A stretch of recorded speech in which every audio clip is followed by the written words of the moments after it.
Salut à tous et bienvenue dans cette nouvelle vidéo de Projet Ban, vidéo très particulière aujourd'hui car nous sommes chez moi. On est là chez moi pour une vidéo un petit peu particulière, donc comme je vous le disais, je vais vous expliquer pourquoi est né Projet Ban.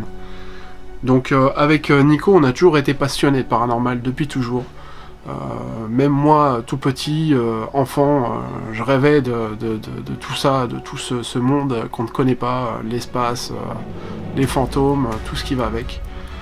Je me suis toujours questionné là-dessus. Et je me suis dit, écoute Bruno, faut que tu te lances. Il s'est passé quelque chose. D'où la vidéo, je vais vous expliquer ce qui s'est passé. Donc il s'est passé quelque chose, t'as potentiellement une preuve, et il faut que tu te lances et que tu expliques un petit peu à tout le monde pourquoi est-ce que tu es certain qu'il y a quelque chose derrière. Donc certain, c'est toujours un terme qui est un petit peu extrême, mais voilà, je pense que ça peut être potentiellement une preuve. Donc voilà, aujourd'hui cette vidéo va parler un petit peu du comment est né Projet Ban. Pour ça, on va partir en Alsace, c'est là que tout a débuté, pour moi. On va partir au château du Haut-Königsbourg. Donc je vais vous montrer un petit peu ce que c'est que le château du Haut-Königsbourg pour ceux qui ne savent pas. Donc dans le fond, vous devrez pouvoir voir des images.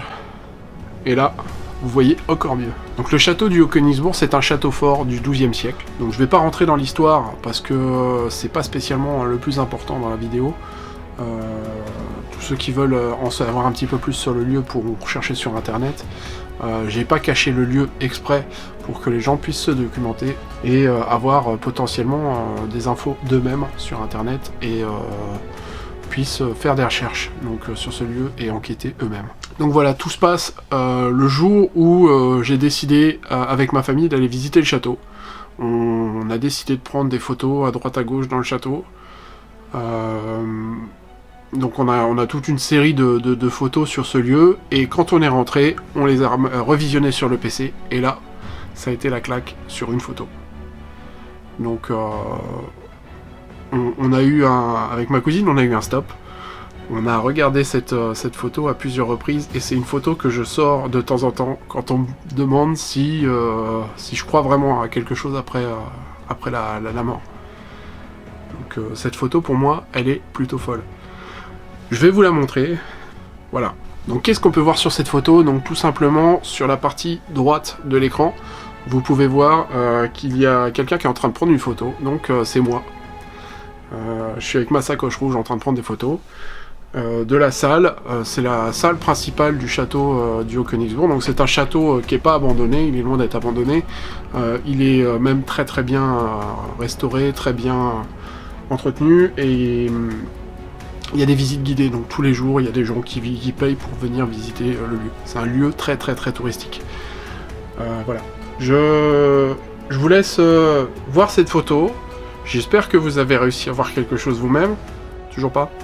Bon. Là maintenant je vais vous expliquer. Juste en face de vous, de l'autre côté de la table, on peut voir une silhouette fantomatique. Donc il y a une personne qui semble être là, qui semble presque posé. On a l'impression qu'il est plutôt petit par rapport aux gens qui sont à côté.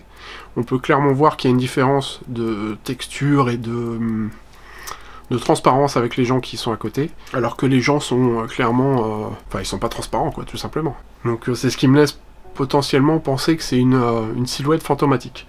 On repère quelqu'un d'une petite taille, habillé de vêtements kaki, militaires, donc de quelle époque, je ne sais pas. Mais voilà, le but de cette vidéo, c'était d'un petit peu d'enquêter avec vous. Donc cette photo date de 2011. Et nous sommes en 2019. Donc voilà, j'ai mis quelques temps avant de me faire à l'idée de dire vas-y, montre aux gens cette photo. Qui n'est pas de moi, donc c'est ma cousine qui a pris la photo, moi je suis sur la photo, comme je vous explique, on peut le voir. Cette personne, ça peut être n'importe qui, ça peut être quelqu'un tout simplement qui est peut-être éventuellement décédé sur place en temps de guerre, ça reste un château fort, qui est en Alsace, donc qui a forcément un vécu, il y a forcément eu des morts, il y a forcément eu des batailles. Donc ça peut être potentiellement n'importe qui, allemand, français, on ne sait pas. Seule chose que moi j'ai pu voir, c'est que sur place, il y a plusieurs personnes emblématiques qui apparaissent. Donc ce château fort, qui a été en ruine, a été offert par l'Alsace à une figure emblématique qui s'appelle Guillaume II. Donc le fameux Guillaume II a décidé d'en faire un lieu symbolique pour représenter le côté germanique de l'Alsace, et a décidé d'en faire un musée. Donc aujourd'hui c'est toujours un musée, il a décidé de confier la rénovation à un architecte berlinois du nom de Bodo Edbart. Donc c'est pour moi les deux symboles forts et les deux personnages forts de ce château qui font que ce château est aujourd'hui dans un si bel état. Donc ce qui tombe bien, c'est que dans le château on peut remarquer deux silhouettes, deux personnages, ces deux personnages. Ces personnages s'approchent fortement de cette silhouette fantomatique qui a été captée sur la photo. Maintenant, je veux pas faire de généralité, ça peut être n'importe qui. Comme je l'ai dit, ça reste un lieu de bataille. Ça peut être n'importe qui. C'est d'une taille moyenne, un apparat à peu près militaire. On peut éventuellement y voir une petite moustache ancienne. Donc après, voilà, chacun se fait un petit peu son idée sur la photo. Moi, je vous montre quelques photos et quelques vidéos de ce lieu parce que j'ai décidé de retourner sur place. Donc ce que j'ai fait, je suis retourné sur place. C'était extrêmement compliqué de tourner cette vidéo sur place. On a décidé d'y aller pendant les journées du patrimoine et le lieu était très bondé. Donc c'était très compliqué d'avoir des plans intéressants de ce château. Je vais essayer de vous en faire une petite vidéo pour vous présenter un petit peu le lieu. Il est important de préciser que le lieu où a été prise cette photo, c'est dans une salle qui s'appelle la salle du Kaiser. Donc c'est une salle emblématique du château, c'est la salle d'honneur du château comme on l'appelle. C'est la salle qui dispose d'une des plus grandes tables. C'est une salle très importante, très impressionnante parce que dedans on y voit énormément de peintures. Il y a cette table qui est prestigieuse au milieu, cette cheminée immense. Toutes ces peintures qui représentent des joutes, des combats, il y a beaucoup d'éléments forts dans cette pièce. Intéressons-nous un petit peu plus à Guillaume II. Guillaume II, membre de la maison Hohenzollern. Il a régné sous le nom de Guillaume II, le dernier empereur. Il était le petit-fils de Guillaume I, qui était le premier empereur d'Allemagne, et le fils de Frédéric III.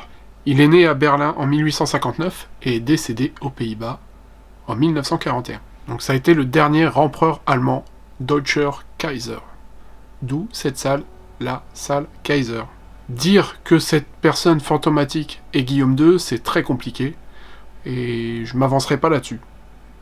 Mais c'est beau de penser qu'il est là et qu'il surveille les visiteurs dans cette salle qui a son nom.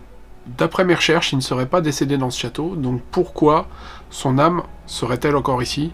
Est-ce qu'il surveille tout simplement les gens qui viennent visiter ce château dans cette salle qu'il a peut-être tant aimé à une époque? C'est une bonne question. Je pense que c'est une question qui restera à jamais sans réponse. Ce n'est pas moi qui vous l'affirmerai. Dans tous les cas. Donc voilà, je trouvais que c'était une vidéo plutôt sympathique à réaliser. J'espère que vous allez apprécier. N'hésitez pas à me faire votre tour, à me dire ce que vous en pensez. Est-ce que ça vous a plu? Est-ce que vous avez trouvé ça intéressant? Dites-moi surtout votre ressenti sur cette photo. Cette photo est restée pendant trop longtemps dans mon disque dur sans que j'en parle. Donc comme je vous ai dit, cette photo date de 2011. Donc ça serait intéressant pour moi d'avoir votre retour, ce que vous en pensez. N'hésitez pas à faire votre petite enquête si vous le souhaitez. Regardez sur internet à droite à gauche. Dites-moi votre ressenti, c'est très intéressant pour moi. Très important. Voilà la raison qui m'a poussé à vouloir créer Projet Ban, à vouloir en savoir un petit peu plus, à vouloir avoir des preuves sur une potentielle vie après la mort. Donc pour faire la conclusion, on peut dire que c'était la première enquête de Projet Ban, qui date de 2011. J'espère qu'il y en aura bien d'autres, en tout cas il y en a quelques-unes en cours de préparation et en cours de montage. Continuez à nous suivre, n'hésitez pas à nous donner votre avis sur les vidéos, on est là pour ça. On est là pour grandir. C'est un plaisir de partager cette vidéo avec vous. On se dit à la prochaine. Ciao.